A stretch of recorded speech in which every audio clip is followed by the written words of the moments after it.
It is February 10th, 2026. So I'm going to talk about a number of stories today, including the one about the Palestinian woman that was kidnapped from New Jersey, Patterson, New Jersey, which is a large Arabic community. Okay, and she was protesting at Columbia University. She's not a student there, but they initially said that she was. So she's from Palestine, and during this whole thing that has been happening with what Israel has been doing to Gaza, 175 of her relatives have been killed. Okay, but because of her protest activities and because she sent money home to her mother, she has been called a terrorist. And so for 10 months, she's been here in North Texas.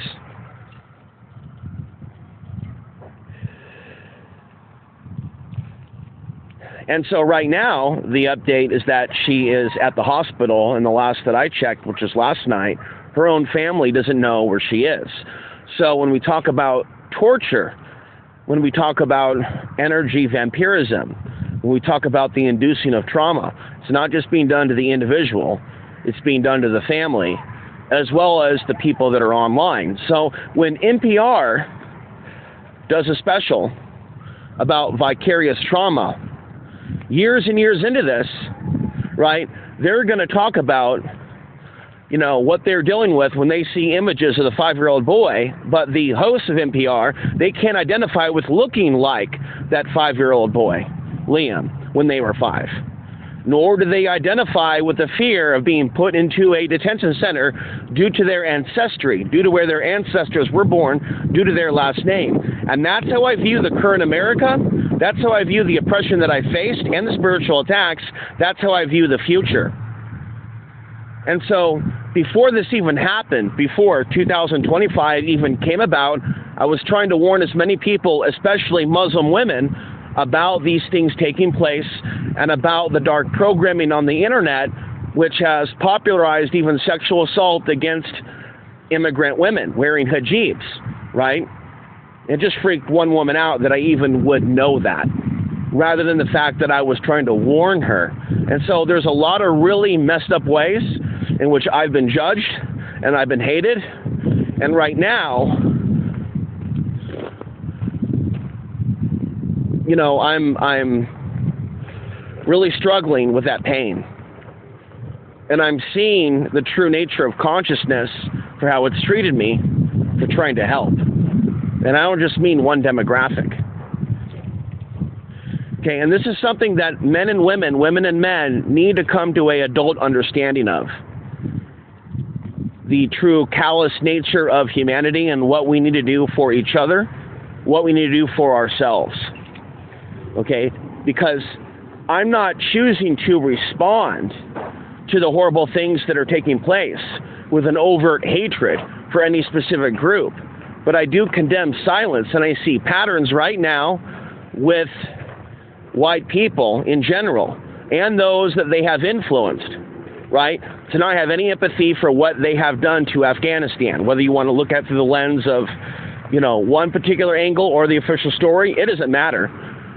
When it comes down to it, we're years after the effect, we're years after that day, after September 11th, and innocent people continue to be dehumanized and their lives destroyed because of something that is beyond their ability to control, beyond their responsibility, something that they are not themselves guilty for or guilty of, right? So this collective punishment psychosis should be the thing that should trigger some people to really start to question if they're willing to continue to believe what they've been believing for many, many years.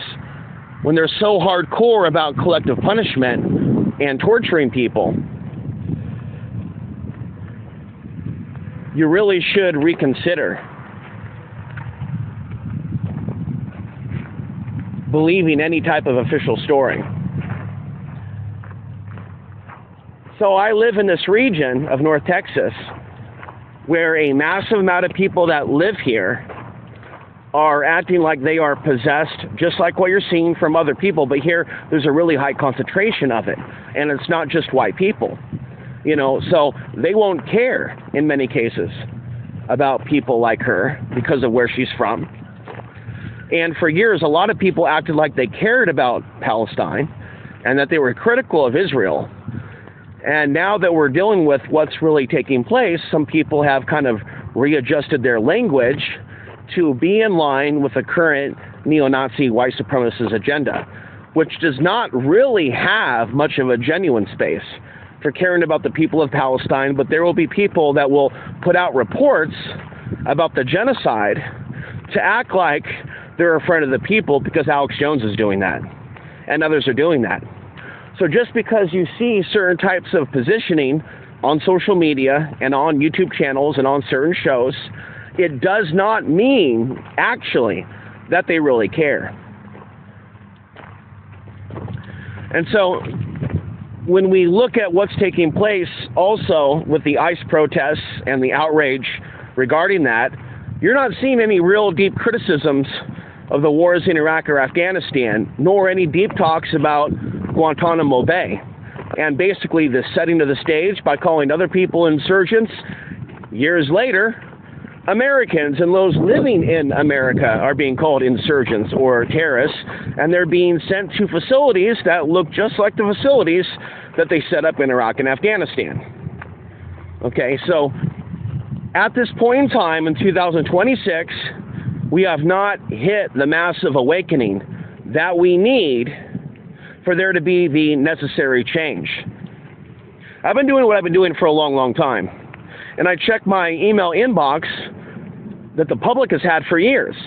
Same public that could email me at any time that might discover my new videos or discover me for the first time, discover new videos for them, that is, that they have not yet watched that are still on YouTube. Right? So it could happen for someone to find my older work and realize that I was warning them about this particular point in time. And you would think that from years and years of giving people the benefit of the doubt, i.e. my fellow Americans, more specifically white Americans, the dominant demographic that I have found to be within this nation, despite all the crying and what I consider to be disinformation about them being replaced, or the great replacement theory, which is super popular with white people online, if you did not know that. You would have thought that some of those people would have remembered me and the good work that I've done and emailed me to show concern for the guy that they used to watch, in light of a lot of people waking up to the fact that these detention centers, these concentration camps, may be built in reality for non-white Americans or non-white people. And it may not happen right away, but something is taking place that is confirming our greatest nightmares, right? At a point in time in which ICE is getting this training from the IDF, and they're using artificial intelligence, they're using the Palatine information and data to kill people over there that look a particular way. Now, you can't find people in mainstream conspiracy theory that look like me, nor am I a mainstream conspiracy theorist. I'm a person that's been labeled that because I talk about things that other people don't understand. So when we talk about what I've really gone through in my life, it's a sea of white supremacy that likes to shapeshift into different, oh no, I'm a left-leaning person, I'm a rational person, it's you who's irrational. Or shapeshifting into the, you know, using that word metaphorically, the right-wing talking point, America first, you know, oh no, we're not judging you for that, we're calling you a libtard, we're calling you a snowflake, we're not racist. And so people will intellectualize on both the left, the right, the up, the down, the diagonal, how they are rational, how they're not racist, how they and their political understanding is the superior understanding, and I'm just simply broken, along with the political side that they think that I'm on, as they slander me as a right-winger or as a left-winger. They will do both, okay? And this is psychosis. This is hatred. So I know what it's like to be hated, to see things mount and build and build and build. So when I see these things taking place where people are being kidnapped and other people don't care, and they're being attacked in the public eye, they're being psychically attacked after they're killed, right? Their images are being put up there. Trump is posting about them. They're being defamed. They're being dehumanized. We are seeing a level of hatred, high-tech hatred, that we, at least in our lifetimes here on Earth, have never seen before. Okay, so that's what's taking place. So it's easy for me to look at the chess pieces in reality, the real moves that are being made, and to see that we're being phased into this. And so right now, for me to be living in the Texas area, being half-half, being olive-skinned, and in a section of Dallas to where I don't see Arab men. This is not Richardson. This is not Plano. Okay, this is east of Dallas. Constantly being bombarded with content on the internet that is being suggested at my phone because of the zip code that I'm in, regarding this Islamification of Texas and this story, and then going to the Dallas Observer and seeing that now at the Frisco City Council, okay, there's a bunch of America First banners and rallies taking place, accusing them of fraud, the Indian people of fraud, talking about an Indian invasion. Okay, so I passed for Indian as well. Okay, in a state that's more hardcore about hating these people than anywhere else, that ironically is one of the most stressed out cities, Dallas, Fort Worth, one of the most stressed out couple of cities also in America, and they're actually concerned about losing water for 2040. So I'm sitting here in 2026 having warned about these things coming to pass, and I basically moved right into the hornet's nest of where people are being brought to from other places in America in a world in which I can't talk directly to these people.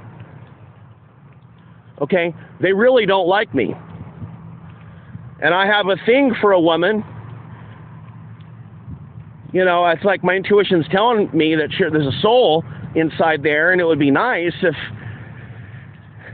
she would want to talk to me. Anyway, what's really cruel about women in general that I come across on the internet and videos that are suggested is the making fun of men that don't have a family, don't have community, don't have wealth, don't have status, you know, and then attacking them because they don't have those things. And then, of course, the stereotyping of the type of men that they probably are if they don't have those things. You know, and you can be a guy who's against racism, who's against war, who's short, who's olive-skinned, who's not popular with people because of the direction that society is on. It doesn't mean that that person is a bad person. It means that that person is marginalized. Catch-all-like terms and whatnot, like incel, are really hateful and really psychopathic. And I can see videos now in which the women are mocking leftist men as gay, basically. And that's targeted towards young boys that are still in development now to get them to be right-wing Nazis, to get them to fantasize about being the stormtroopers tomorrow so that they can get the woman. That's what that is about. Then there'll be another video in which the woman is telling whatever men are watching her video that the reason that they're lonely, single, whatever, isn't because they're short, isn't because they're poor or something, it's because of their politics. It's because of who they voted for. Well, that's not true either. Okay? Because I've been promoting the idea of me exposing white supremacy, human trafficking, being anti-war, and many other things, being philosophical. And I've come to find out that women, especially women on the internet that get into conspiracy thinking, they lean towards things that are popular and people that are popular.